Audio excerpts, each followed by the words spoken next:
पढ़ा होगा तो सारी चीजें रिकॉल हो रही होंगी, और नहीं पढ़ा होगा तो सब कुछ ऊपर से जा रहा होगा वहां से। अभी भी पढ़ोगे तो समझदार बनोगे। समझ गए बात को? हाँ। हेलो स्टूडेंट, मैं सूरज सिंह यादव आपका अपनी वीडियो में स्वागत करता हूँ। तो मैं आज आपको ना क्लास 12 के चैप्टर 1 के जितने भी ऑब्जेक्टिव्स बन सकते हैं आपके पास में उनको बताऊंगा। क्योंकि क्या होता है कि बच्चे क्वेश्चन आंसर तो याद कर ले जाते हैं और 2-2, 3-3, 4-4 नंबर के उनके क्वेश्चन आंसर में मार्क्स आ जाते हैं, पर क्या होता है कि 1 नंबर के ऑब्जेक्टिव में वो रह जाते हैं। तो जितने भी बन सकते हैं हम इसके वीडियो के थ्रू आप लोग देखना तो ज्यादा सही लगेगा। क्यों? क्योंकि पढ़ते समय बच्चों को ध्यान नहीं रह पाता, और जब वो वीडियो देखेगा और बार बार अगर इस वीडियो को देखता रहेगा तो उसको वो रिकॉल हो जाएंगे। ठीक है? क्योंकि चीजें सुनने से ज्यादा जल्दी याद होती हैं। तो सबसे पहले हम किसकी बात करते हैं? इलेक्ट्रिक चार्जेस एंड फील्ड्स के ऑब्जेक्टिव की बात कर लेते हैं। ओके, हम एक बार एक पेज करके पलटते चलेंगे, और अगर आपको आता हो तो बहुत अच्छी बात है, और नहीं आता हो तो आप क्या करना कि सुनते जाना, बड़ा सही लगेगा आपको। ओके, तो चलिए सबसे पहले हम क्या बात करते हैं? इलेक्ट्रिक चार्ज एंड फील्ड्स की बात करते हैं। ओके, तो आप जैसा जानते होंगे कि चार्जेस कितने प्रकार के होते हैं? चार्जेस 2 प्रकार के होते हैं, एक होता है पॉजिटिव चार्ज और एक होता है नेगेटिव चार्ज। ओके, दो फर्स्ट पॉइंट। सेकंड पॉइंट क्या कि अगर दो सेम चार्जेस हैं तो उनके बीच में क्या होगा? रिपल्शन होगा, और अगर दो अपोजिट चार्जेस हैं तो उनके बीच में क्या होगा? अट्रैक्शन होगा। तो यानी यहां से एक बात क्लियर और ही हो जाएगी कि सेम चार्जेस के बीच में आपके पास में रिपल्सिव फोर्स वर्क करेगा, और अपोजिट चार्जेस के बीच में आपके पास में अट्रैक्टिव फोर्स वर्क करेगा। दो ऑब्जेक्टिव। ओके, तीसरे नंबर का सुनिए कि जब अगर आप ग्लास और सिल्क को रब करते हो आपस में, याद रखना इसको, ग्लास और सिल्क को क्या करोगे? रब करोगे, तो ग्लास पर आपके पास में पॉजिटिव चार्ज आएगा और सिल्क पर आपके पास में कौन सा चार्ज आएगा? Negative charge. इसी तरीके से अगर आप फर और एबोनाइट को रब करते हो तो फर पर आपके पास में पॉजिटिव चार्ज आएगा और एबोनाइट पर आपके पास में निगेटिव चार्ज आएगा। इंपॉर्टेंट इन दोनों में से ग्लास और सिल्क का है। तो ग्लास पर कौन सा चार्ज रहेगा? हमेशा पॉजिटिव चार्ज रहेगा, और सिल्क पर हमेशा क्या रहेगा? निगेटिव चार्ज रहेगा। ओके, नेक्स्ट सुनिए कि इलेक्ट्रॉन का मास कितना होता है, ये भी पूछ लेता है कभी कभी। तो इलेक्ट्रॉन पर मास होता है 9.1 into 10 to the power minus 31 kg। ये किस पर मास होता है? इलेक्ट्रॉन पर मास होता है। और इलेक्ट्रॉन पर चार्ज कितना होता है? तो इलेक्ट्रॉन पर चार्ज होता है 1.6 into 10 to the power minus 19 coulomb. Okay, next सुनिए आप लोग कि अगर चार्ज, तो चार्ज की ऐसा यूनिट तुम्हारे पास में क्या होती है? चार्ज की ऐसा यूनिट आपके पास में क्या होती है? कूलम। ठीक है, तो चार्ज की ऐसा यूनिट क्या होती है? कूलम होती है, और इसका डायमेंशनल फॉर्मूला आपके पास में 80 होता है। ठीक, इतनी बात क्लियर हो गई। अब हाँ, अगला ये पूछ सकता है आपसे कि अगर किसी बॉडी पर इलेक्ट्रॉन्स की डिफिशियंसी है तो उस बॉडी पर कौन सा चार्ज होगा? तो आप लोग याद रखना, अगर किसी बॉडी पर इलेक्ट्रॉन्स की डिफिशियंसी होती है तो उस पर पॉजिटिव चार्ज होता है, और वहीं अगर किसी इलेक्ट्रॉन्स पर क्या होता है? किसी बॉडी पर कोई इलेक्ट्रॉन्स गेन करते हैं तो वहां पर कौन सा चार्ज होता है? नेगेटिव चार्ज होता है। ठीक है, वो कौन सा तरीका था जिसके सहायता से हम किसी भी बॉडी पर चार्ज क्या कर सकते हैं? डिटेक्ट कर सकते हैं। तो वो तुम्हारे पास था क्या? Gold leaf electroscope. Gold leaf electroscope की सहायता से हम किसी भी बॉडी पर चार्ज क्या कर सकते हो सर? डिटेक्ट कर सकते हो। ओके, ठीक। और हाँ, हमेशा दो इंसुलेटिंग बॉडीज को ही क्या किया जाएगा? आपके पास में रब करते हैं, तो ये सारी प्रोसेस आपके पास में घटित होगी, देखने को मिलेगी। चलिए आगे बढ़ते हैं। आगे बढ़ते हैं तो एक छोटा सा टॉपिक आता है कंडक्टर्स और इंसुलेटर्स। तो इनके आप एग्जांपल याद रख लेना। कंडक्टर्स किन्हें कहते हैं? कंडक्टर कहते हैं उन्हें कि जिनमें इलेक्ट्रिसिटी क्या हो जाती है? इजीली फ्लो हो जाती है, उनको हम लोग क्या बोलते हैं? कंडक्टर्स बोलते हैं, ऐसे पदार्थों को या ऐसी बॉडीज को। और जिनमें इलेक्ट्रिसिटी बहुत बिल्कुल फ्लो नहीं होती, उनको हम लोग क्या बोलते हैं? इंसुलेटर्स कहते हैं। और एक पॉइंट ये भी याद रखना कि कंडक्टर्स में इलेक्ट्रॉन्स की संख्या बहुत अधिक होती है, जबकि इंसुलेटर्स में इलेक्ट्रॉन्स की संख्या नेग्लिजिबल नंबर में होती है। कंडक्टर्स के एग्जांपल याद रख लेना क्या क्या, जैसे मेटल्स। मेटल्स में सारी चीजें, सिल्वर, कॉपर, एल्यूमिनियम हो गया, ह्यूमन बॉडी हो गया, अर्थ हो गया, मरकरी हो गया, एक्यूरिलेटेड वाटर हो गया। ये सारी चीजें आपके पास में किस में आ जाएंगी? कंडक्टर में आ जाएंगी। वही इंसुलेटर्स में क्या आ जाएंगे आपके पास में? वुड हो गया, रबर हो गया, एबोनाइट हो गया, प्योर वाटर हो गया। ये सारी चीजें तुम्हारे पास में इंसुलेटर्स में आ जाएंगे। ओके, चलिए एक बात और याद रखना कि हम हमेशा किसी भी कंडक्टिंग बॉडी को किस पे रखते हैं? इंसुलेटिंग स्टैंड पर रखते हैं। क्यों इंसुलेटिंग स्टैंड पर रखते हैं? क्योंकि इंसुलेटिंग स्टैंड में क्या होता है? इलेक्ट्रॉन्स पास नहीं करते, तो इस वजह से उसको रखा रखा जाता है। अगर आप कंडक्टिंग बॉडी से हाथ टच कर देते हो और जमीन से टच कर देते हो तो सारे इलेक्ट्रॉन्स किस में आ जाएंगे?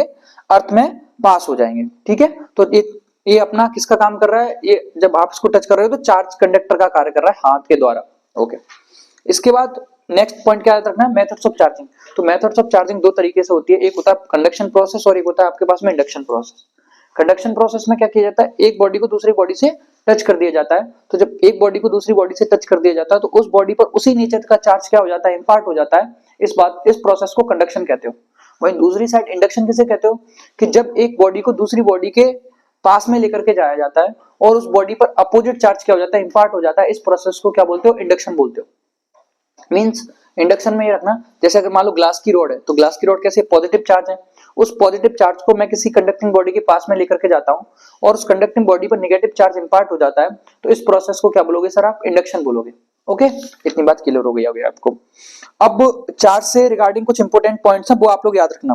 कैसे कि चार्ज हमेशा किसी भी सरफेस पर, किसी भी आउटर सरफेस पर रहता है, किसी भी कंडक्टिंग की आउटर सरफेस पर क्या रहता है, चार्ज रहता है। First point. सेकंड पॉइंट, अगर कोई होलो कंडक्टर है यानी खोखला गोला है, तो खोखले गोले के अंदर कोई भी चार्ज नहीं पाया जाता। पहला पॉइंट क्या याद रखना, कि चार्ज हमेशा कंडक्टिंग बॉडी की सरफेस पर रहता है। दूसरा पॉइंट, कि कोई भी होलो कंडक्टर है, उस होलो कंडक्टर के अंदर कोई भी चार्ज नहीं होता है। तीसरा पॉइंट, अगर मान लीजिए हाँ, चार्ज आपके पास में एक ऐसी क्वांटिटी होती है, स्केलर क्वांटिटी होती है, इसमें पॉजिटिव चार्ज को पॉजिटिव साइन से और नेगेटिव चार्ज को नेगेटिव साइन से रिप्रेजेंट किया जाता है।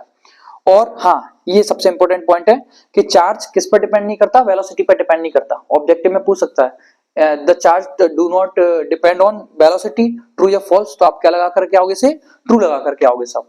जी नहीं कि हाँ do not depend on velocity पे नहीं करेगा तो आप फॉल्स लगा दिया, नहीं, क्या लगा के आओगे, ट्रू लगा के आओगे। ठीक है।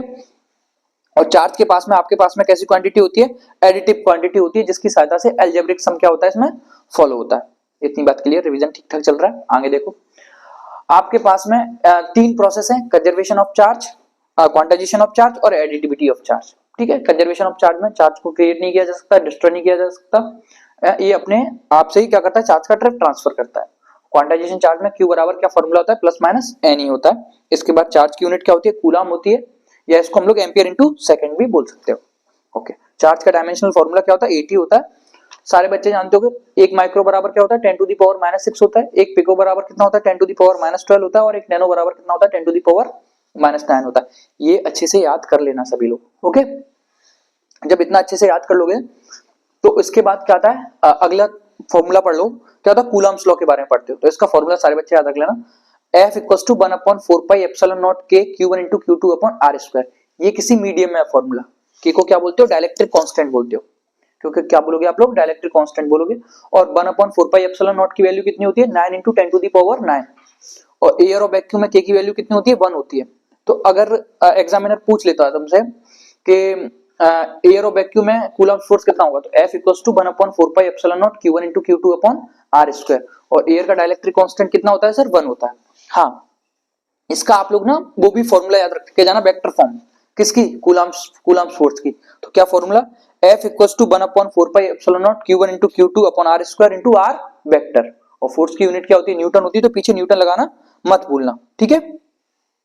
और हाँ, एक लाइन और याद रखना कूलम्ब्स लॉ में, कि जो कूलम्ब्स फोर्स होता है वो तो हमेशा always acts along the line, मतलब एक सीधी रेखा में लगता है। और कैसे चार्जेस पे लगता है, पॉइंट चार्जेस पे लगता है। इस बात को याद रखना कि कूलम्ब्स फोर्स तुम्हारे पास में कैसे चार्जेस पे लगता है, पॉइंट चार्जेस, यानी स्थिर आवेश पर लगता है।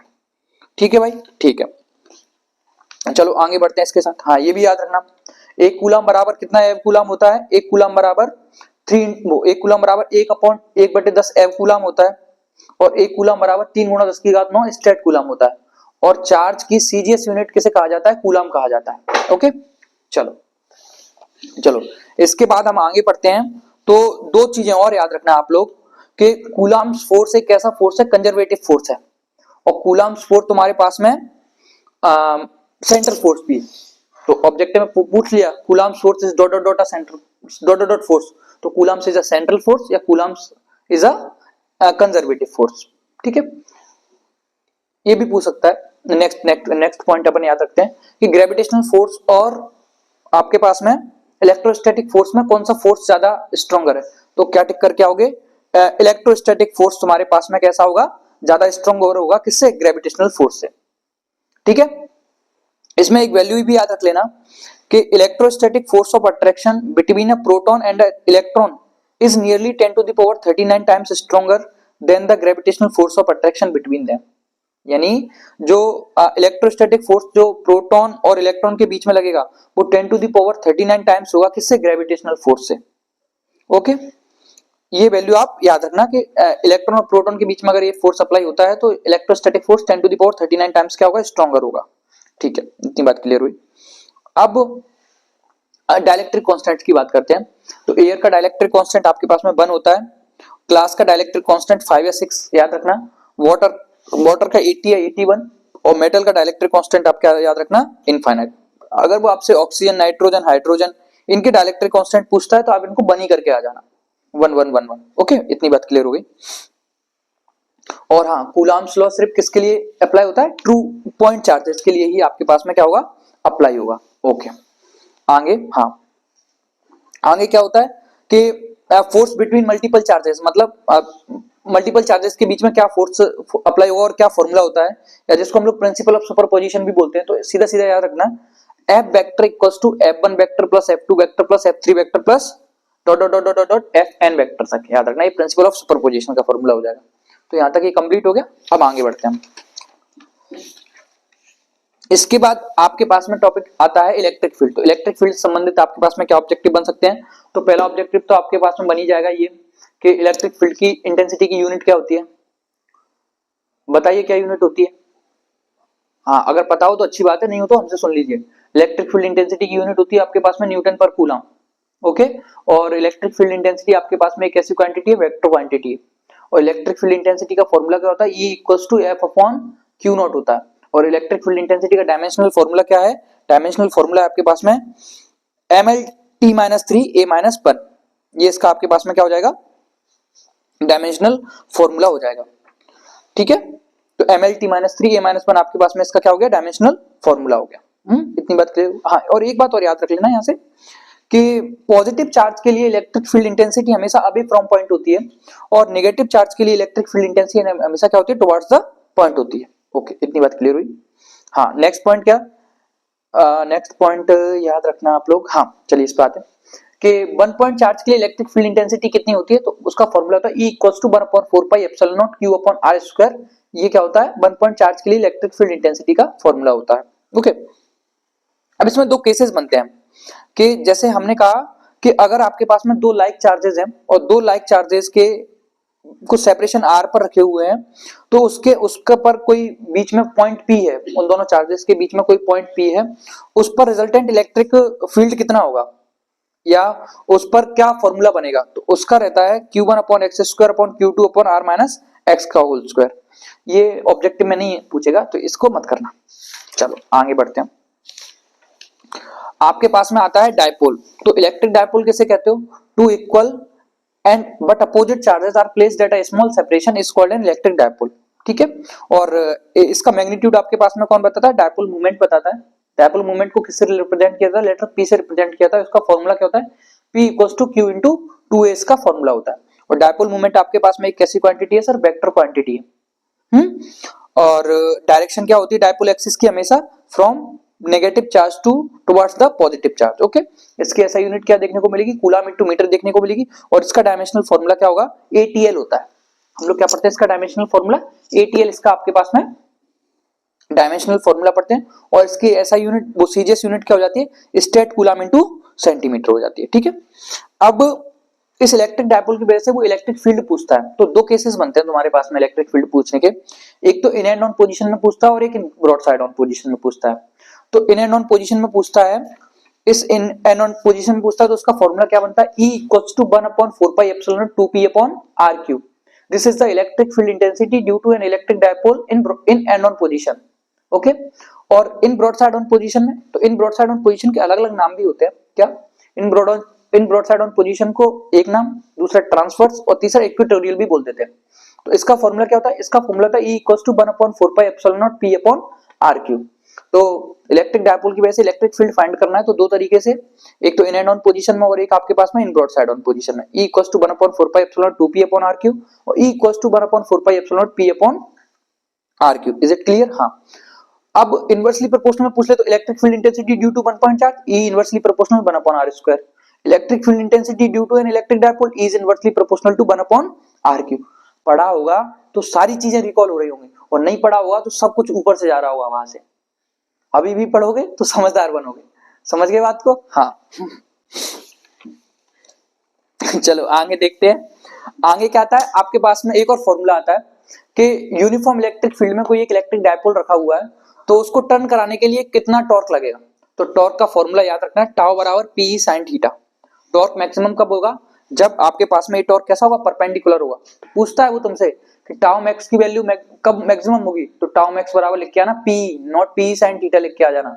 क्या लिख के आओगे, टाउ मैक्स बराबर पी। और मिनिमम कब होगा, टाउ मिनिमम कितना होगा, 0। जब theta tau equal to P sine theta होता है तो थीटा की वैल्यू अगर 0 रख दोगे, टाउ की वैल्यू भी तुम्हारे पास में क्या आ जाएगी, 0 आ जाएगी। अब उसको डायपोल को टर्न करा दिया, तो टर्न करा दिया तो कुछ वर्क भी होगा। तो वर्क का फॉर्मूला क्या होता है, W equal to P one minus cos theta होता है। ठीक है, तो इसमें भी मैक्सिमम कब होगा तुम्हारे पास में, हाँ अगर आप इसको 90 डिग्री से टर्न कराते हो तो टॉर्क वर्क आपके पास में पी होगा, और अगर आप इसको 180 डिग्री से टर्न कराते हो तो आपके पास में 2p होगा। तो force and torque on a dipole in a uniform electric field निकाल दिया, work done in turning a dipole निकाल दिया। अगला आता है पोटेंशियल एनर्जी ऑफ डायपोल। तो पोटेंशियल एनर्जी ऑफ डायपोल का फॉर्मूला क्या होता है, U equals to minus P cos theta. U equals to minus P cos theta. ठीक है, ये भी आप लोग देख लेना। अगर डायपोल को नॉर्मल रखोगे इलेक्ट्रिक फील्ड में तो आपके पास में पोटेंशियल एनर्जी कितनी देखने को मिलेगी, 0 देखने को मिलेगी। ठीक है, और अगर उसी डायपोल को अपोजिट डायरेक्शन में रखोगे इलेक्ट्रिक फील्ड में तो आपके पास में क्या देखने को मिलेगी, पोटेंशियल एनर्जी मैक्सिमम देखने को मिलेगी। और उसी डायपोल को अगर आप इलेक्ट्रिक फील्ड की डायरेक्शन में रखते हो तो पोटेंशियल एनर्जी आपको क्या देखने को मिलेगी, मिनिमम देखने को मिलेगी। यानी पोटेंशियल एनर्जी का क्या फॉर्मूला होता है, U equals to minus P cos theta होता है। तो मिनिमम कब देखने को मिलेगी, जब आप उसको इलेक्ट्रिक फील्ड की डायरेक्शन में रखोगे। तो आपके पास में U equals to minus P. आपके पास में मैक्सिमम कब देखने को मिलेगी, U equals to plus P कब देखने को मिलेगी, जब आप उसको इलेक्ट्रिक फील्ड की अपोजिट डायरेक्शन में रखते हो। और थर्ड पॉइंट आपके पास में जब उसको नॉर्मल रखते हो तब आपके पास में वो 0 देखने को मिलेगी। तो माइनस पी, 0 और p। ये बात और याद रख लेना कि टाउ इक्वल्स टू जो पी साइन थीटा होता है ना, जब उसको टर्न कराते हैं तो tau vector equals to P vector cross E vector होता है फॉर्मूला। वहीं दूसरे केस में पोटेंशियल एनर्जी वाले केस में U equals to U vector equals to P vector dot E vector होता है, minus P vector dot E vector होता है। इतनी बातें यहाँ तक क्लियर हो रही होगी। हाँ, अगर हम किसी भी चार्ज का डिस्ट्रीब्यूशन करते हैं तो 3 तरीके से, linear charge density, surface charge density और volume charge density. Linear charge density का फॉर्मूला क्या होगा, सबको जानते होगे। इसे किससे रिप्रेजेंट किया जाता है, इसे लैम्डा से रिप्रेजेंट करते हो और Q अपॉन L यानी कूलम पर मीटर होता है। दूसरा सरफेस चार्ज डेंसिटी को किससे रिप्रेजेंट करते हो, सिग्मा से, तो Q अपॉन A यानी कूलम पर मीटर स्क्वायर होता है। ठीक, और तीसरी बात वॉल्यूम चार्ज डेंसिटी को रो से रिप्रेजेंट करते हो, Q अपॉन V यानी कूलम पर मीटर क्यूब होता है। इतनी बात क्लियर हो गई होगी। ठीक है भाई, इसके बाद में इलेक्ट्रिक फील्ड लाइंस आती हैं। तो इलेक्ट्रिक फील्ड लाइंस की प्रॉपर्टीज याद रख लेना, क्या कि ये पॉजिटिव चार्ज से ओरिजिनेट होती हैं और नेगेटिव चार्ज पर जाकर के क्या हो जाती है, एंड हो जाती हैं। दो इलेक्ट्रिक फील्ड लाइंस कभी भी एक दूसरे को क्या नहीं करती, इंटरसेक्ट नहीं करती। ठीक है, और इसमें एक पॉइंट ये भी याद रखना कि हाँ the electric field lines at a point are far apart, it mean the electric, हाँ क्या होगा, अगर जहां पर इलेक्ट्रिक फील्ड लाइंस ज्यादा संख्या में होंगी वहां पर इलेक्ट्रिक फील्ड अधिक देखने को मिलेगा, स्ट्रॉन्ग होगा। और जहां पर इलेक्ट्रिक फील्ड कैसे लाइंस दूर दूर होंगी वहां पर इलेक्ट्रिक फील्ड आपके पास में कैसे देखने को मिलेगा, कम देखने को मिलेगा। और इलेक्ट्रिक फील्ड लाइंस हमेशा चार्ज सरफेस के कैसे होती है, नॉर्मल होती हैं। और इलेक्ट्रिक फील्ड लाइंस हमेशा ओपन कर्व बनाती हैं।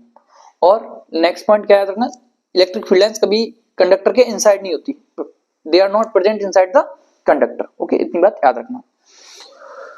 इतनी बात याद रखने के बाद में इलेक्ट्रिक फ्लक्स याद रखना। इलेक्ट्रिक फ्लक्स को किससे रिप्रेजेंट करते हो, फाई से रिप्रेजेंट करते हो। और इलेक्ट्रिक फ्लक्स आपके पास में एक स्केलर क्वांटिटी है और इलेक्ट्रिक फ्लक्स का फॉर्मूला क्या होता है, D phi equals to E D S cos theta होता है। ठीक है, और इलेक्ट्रिक फ्लक्स मैक्सिमम कब देखने को मिलेगा, इलेक्ट्रिक फ्लक्स मैक्सिमम देखने को मिलेगा अगर ये आपके पास में सरफेस, वो सरफेस है वो इलेक्ट्रिक फील्ड के कैसे रखी होगी, नॉर्मल दे रखी होगी, तो आपके पास में electric flux pi equals to EDS या ईए होगा। और वहीं आपके पास में अगर ये पैरेलल रखी होगी तो आपके पास में इलेक्ट्रिक फ्लक्स क्या देखने को मिलेगा, 0 देखने को मिलेगा। पॉजिटिव, नेगेटिव और 0 इलेक्ट्रिक फ्लक्स भी आप लोग देख लेना कैसे क्या होगा। Okay, it can electric flux can be positive, negative and 0 हो सकता है। चलिए आगे बढ़िए।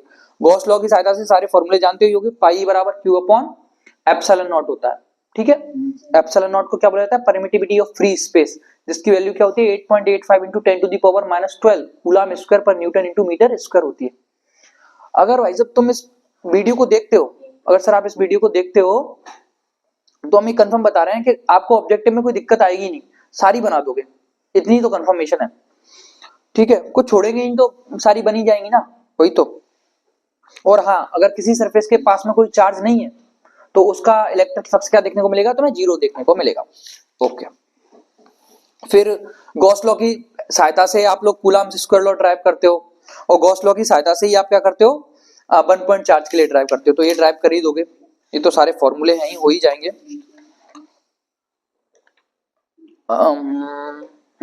हाँ, कि इलेक्ट्रिक फील्ड इंटेंसिटी एक किसी uniformly charge linear conductor of infinite length की वजह से क्या होती है, तो उसका फॉर्मूला क्या होता है, E = 1/4πε0 होता है, ये फॉर्मूला होता है।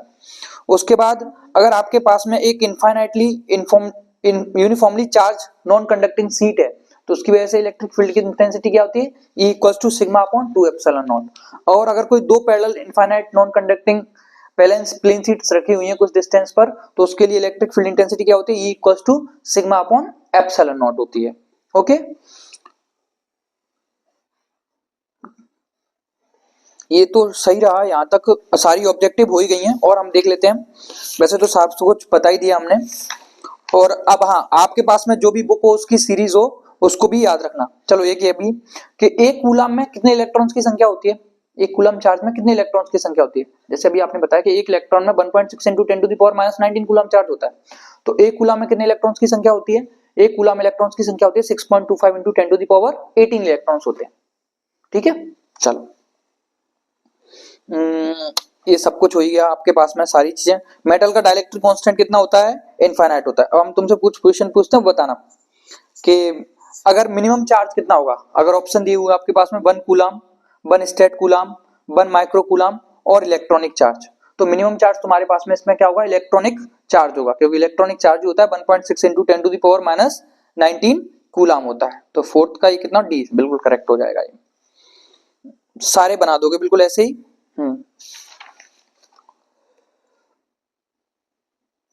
नेम 2 सेमीकंडक्टर्स के नाम याद रख लेना, सिलिकॉन हो गया, जर्मेनियम हो गया।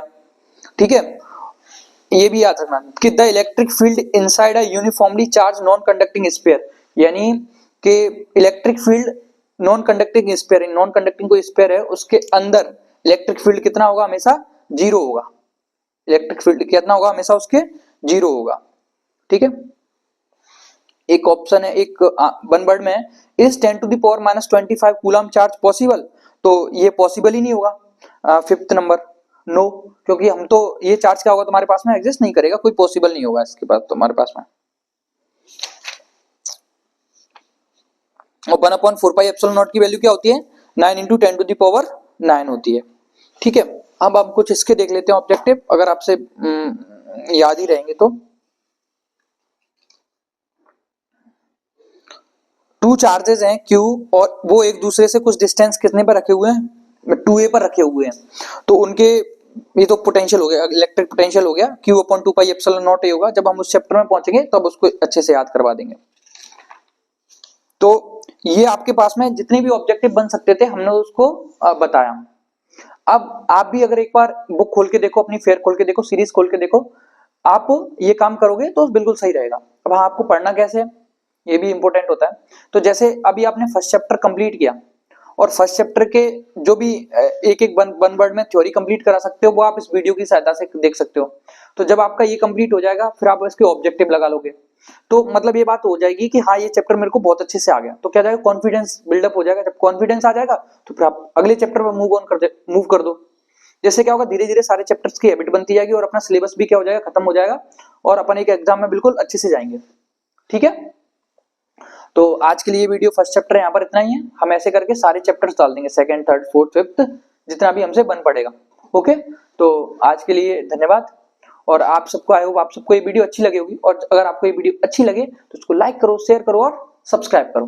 Thank you. और हाँ, हमारा परिचय जानते ही होंगे, हम सबलगढ़ में मोशन फिजिक्स क्लासेस के नाम से संदर्भ नंबर 4 में क्या पढ़ाते हैं, फिजिक्स का कोचिंग फिजिक्स का ट्यूशन पढ़ाते हैं। Okay, thank you students.